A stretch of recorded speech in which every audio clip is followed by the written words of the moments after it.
Giving so much to someone who consistently disappoints you seems a little insane, but do not underestimate what the actions of an avoidant who will smile at you and tell you they love you one day and then ignore you the next can do to you. It creates confusion. You never know where you stand with that person, and for some of us, it feels like we are teetering on the brink of madness. Hello, friends. My name is Maria, and I know exactly what it's like to ratchet up the overgiving behavior after someone has emotionally knocked me down. We begin to go over and above, focusing on and spoiling the exact person who no longer deserves it. These days, I still invest big in people that I love, but there was one small edit I made to show people they're not entitled to my generosity. And it all starts before you ever even get into a relationship with someone. So if you are ready to learn how you can break the cycle of spoiling your rotten exes, then grab a bottle of nail polish and let's talk.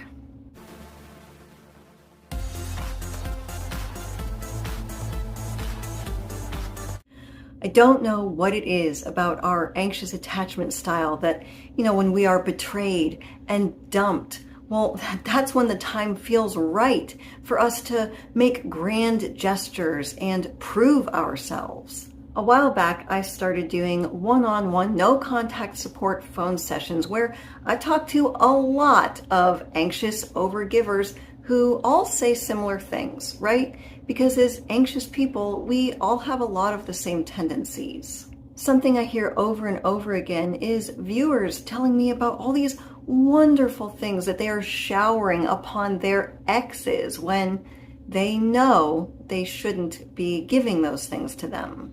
And I do believe that deep down, we all know that we shouldn't do these things. It's an anxious reaction to try to alleviate an uncomfortable situation. We want to feel like we still hold an important place in our exes' lives because we love them.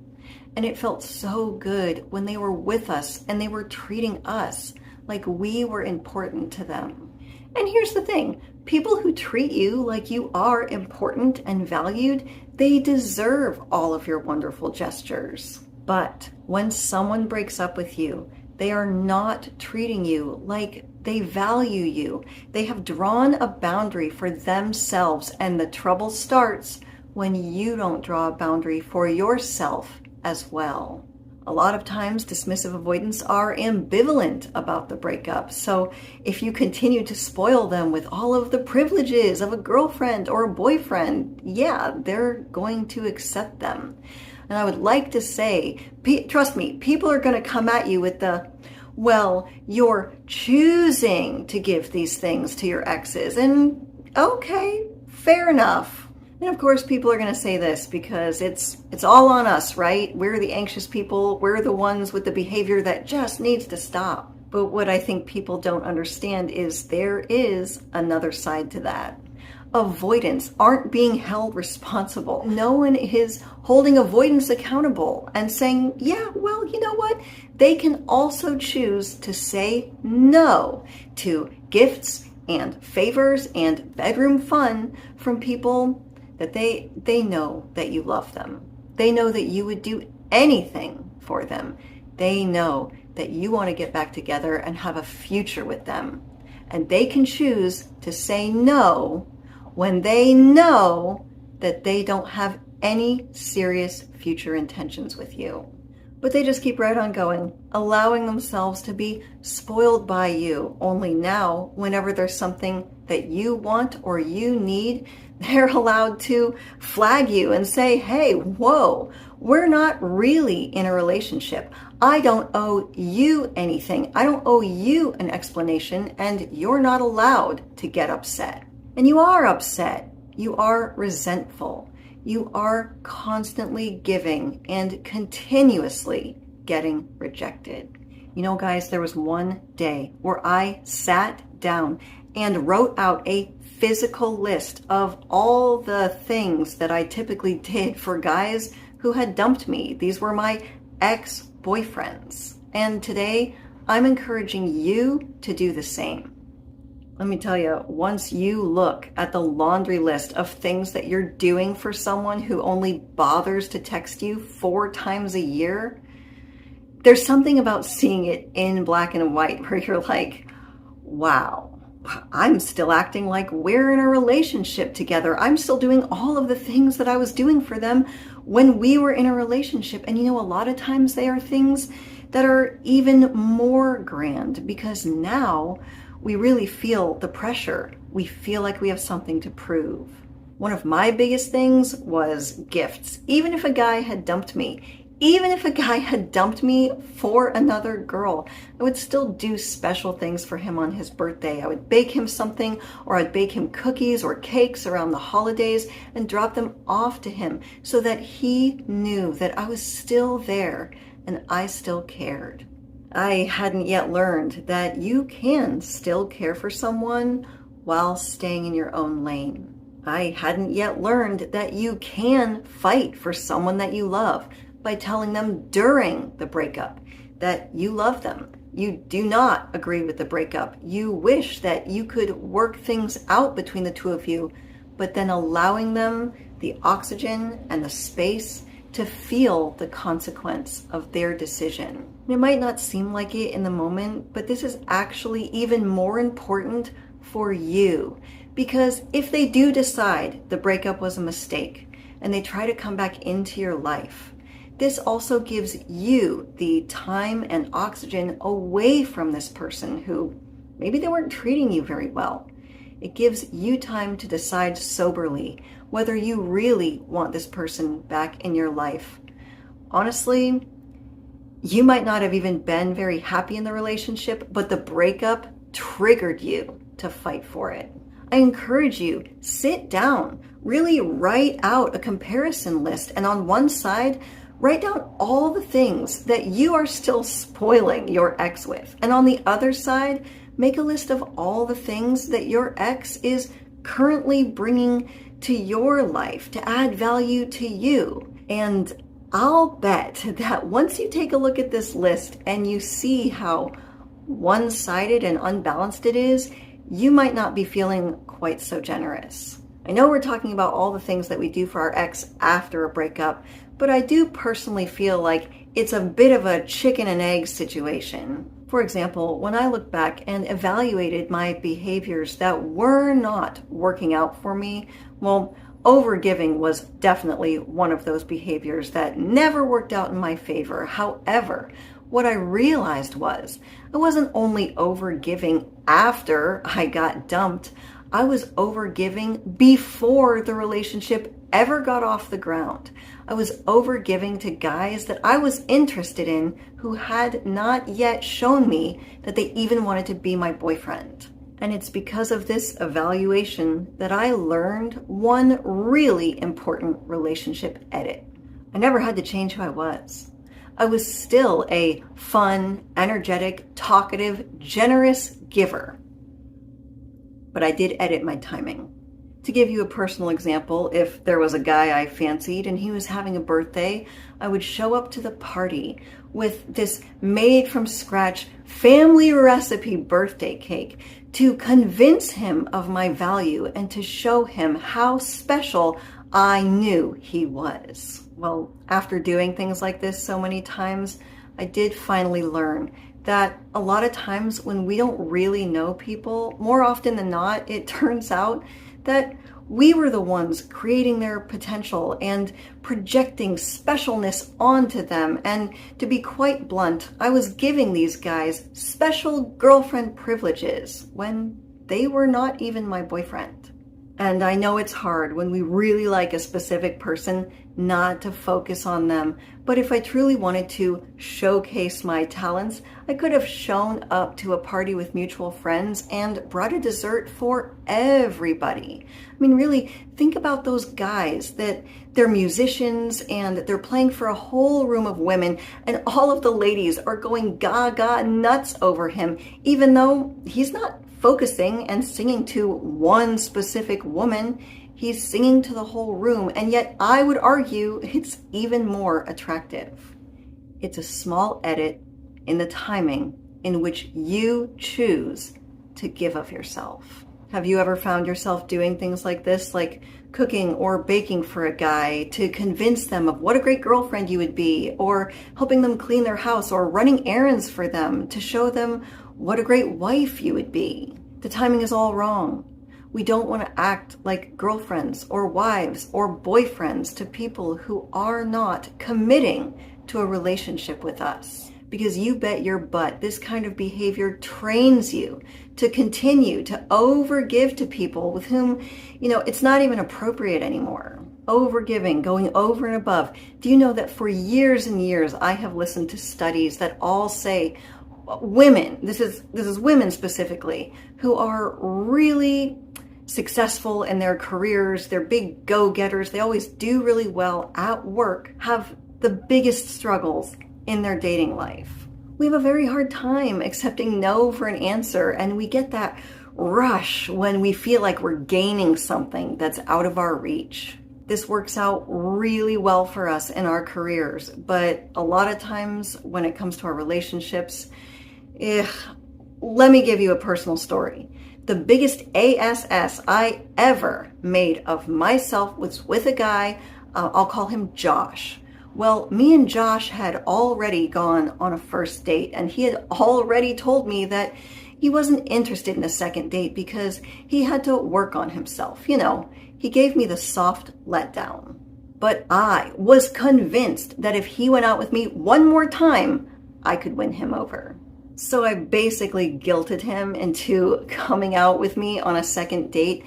And when he got to my house to pick me up, I had the whole spread. Music, munchy food, drinks, and of course, I looked my personal best. All of these things I'm just offering him, but I'm giving these things to someone who has already told me they're not interested in continuing a relationship. The timing could not have been more wrong. But when I look back and I think about it, the timing did make a lot of sense. I was at a point in my life where I wasn't feeling the most confident. I had this huge scarcity mindset, and I was just stuck on the thought that if I didn't get this guy, that was it for me.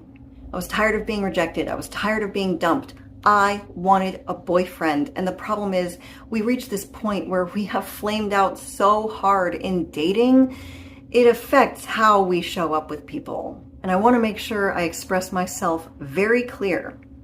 If you have the same pattern that I had, where I was constantly going after people who had already broken up with me, it's the best way to ensure that you will flame out. Now, maybe there's guys out there that think, man, Josh, he's an idiot. I would love it if a woman did all of these things for me. Well, maybe Josh would have loved it if a woman did all of those things for him. But he had already told me I was not the woman that he wanted all of these things from. Was he emotionally unavailable? I couldn't tell you, but it doesn't matter. He was unavailable to me. And it turned out to be a pretty embarrassing night. It ended bad, but that's a story for another video. Now, would it surprise any of you if I told you that Josh was the first person that I tried dating after I had been brutally discarded by a dismissive avoidant? It's a big reason why I have this channel, to encourage you to let go. Stop over-giving to all the wrong people, especially your exes who are continuously rejecting you. Because it does something to you psychologically. It does something to you to where you no longer feel like you're worthy of anybody. And I can tell you, as sure as I sit here, I showed up to that first date with Josh already feeling like I wasn't good enough. I'd gotten into this pattern of continuously going after people who were rejecting me, so I always felt rejected. And by the time I showed up on that date with Josh, I already felt like I had to prove myself. And I remember word vomiting my resume to this guy who, he was just a regular guy. I didn't know him, and who knows if he was even worth going through all the trouble. It really does take a while to get to know people. What I should have been doing was leaning back and sharing fun, lighthearted stories and enjoying the beautiful atmosphere. I mean, we were at a beautiful bar. I should have been enjoying it. And I don't have a crystal ball, but I'd bet that if I had done that, there was a better chance of me getting asked out by him on a genuine second date because he wanted to be there. Because once I learned that all my overgiving and overinvesting, trying to prove myself with people that I didn't really know that I was just interested in, was getting me nowhere, and I finally began to edit my timing to where, I didn't give so much of myself until the other person showed me that they were interested in continuing a relationship with me, I got way more second dates. Way more. I mean, it wasn't 100% every time because nothing in life is a sure thing. But it felt good to come to a point where, you know what? Yeah, maybe now I get to be a little choosy. Autonomy is sexy and the dates are more fun. Now, as a woman, I had looked back on my patterns and realized I was always kind of the one who was initiating dates and pushing for dates. So I made the commitment to myself to show men that I was interested and allow them to ask me out. Now, if you're a guy and you want to be the one to ask women out, that's great, but you can still allow the other person to have the oxygen to show you that they are excited about going on the date with you. None of this lazy texting or not responding to your text the day of the date. That's never a good sign. You can feel it. If you give it a little space, you can tell in your gut whether or not someone is really into going on the date with you. And even though we all show up to these dates and we don't know if this person's going to be in it with us in the long haul, we still at least have that security of knowing that they want to be there with us on that date that night. This alone helps you feel more confident, less anxious, and it helps you relax and allows you to be more present on the date. Everyone's having more fun, and that's attractive. Well, welcome to the other half, where we know attraction is not just about looks. We also have to take care of the inner half. Because if you repeatedly allow yourself to hang around people who do not appreciate what you bring to the table, you're going to start to feel like your goods aren't good enough. You're going to show up on dates already overinvesting, overgiving, being way too nice, and trying too hard to prove yourself. And you're going to begin that slippery slope of no longer doing these things out of kindness. You're going to begin to do generous things out of fear. Like, oh, I did all this and it wasn't good enough, so now I have to up the ante and do more, offer more. And we don't stop long enough to assess the situation and realize that it was always enough. You were just giving these things to the wrong person. If you take the time today to evaluate your relationships, and what you find is you're in this cycle of getting rejected, holding out for people who reject you only to further be rejected, and then showing up on dates not feeling good enough, it's time to start doing some backpedaling. Just edit your timing. Take things one step, one date at a time. Practice appropriate actions for the timeline of a relationship. And if you are in your timeline where the relationship has ended, no more sweet, wonderful, grand gestures. If a woman doesn't want to be exclusive with you, fine. She has the right to make that choice. But she doesn't get special girlfriend treats. And you never know. If you handle it really well, sometime down the line, that original woman that you wanted a relationship with, she might change her mind. Because when you can handle things with self-respect, it's attractive and it stands out. It's memorable. You're not some yes man or cool girl just going with the flow so they can have all their cake that you baked for them and eat it too. And as far as this video goes, I really enjoyed putting the time in to make it for you today, because time is so precious. It's kind of the theme of the channel. We don't have any time to waste on people who treat us like crap, or people, they've opted out. They don't matter anymore, but you matter. And out of all the channels on YouTube, you decided to come visit me today. And because of that, this video is dedicated to you, handmade with love. If this video helped you, so will this one. My name is Maria Adriana. You did not have to live my life, but I certainly hope you can learn something from it. As always, thank you for visiting. The other half.